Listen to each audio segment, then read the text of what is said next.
Yo, yo, yo, yo. This is Lenzman, representing the North Quarter over in Amsterdam. And welcome to my second tutorial for Sample Genie. Today I'm going to be talking you through my track Tender Love, featuring Steo, which came out on the North Quarter back in 2017. I'm going to be showing you all the different tracks, you know, the drums, why I picked individual hits, the arrangement of them, little edits, how I processed everything.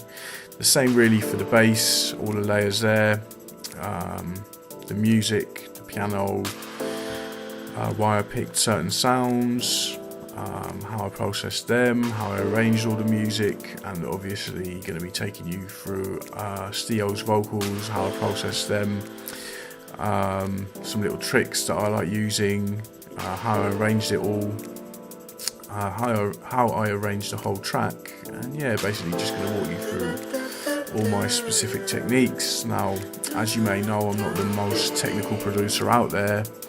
That's part of the reason why I want to do these tutorials, to show people that you don't have to be some computer wizard, know all the plugins in and out.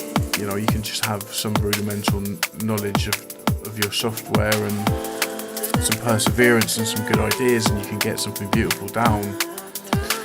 So yeah, that's why I'm doing this to a certain extent, and hopefully it will be useful. I just need a moment of your time.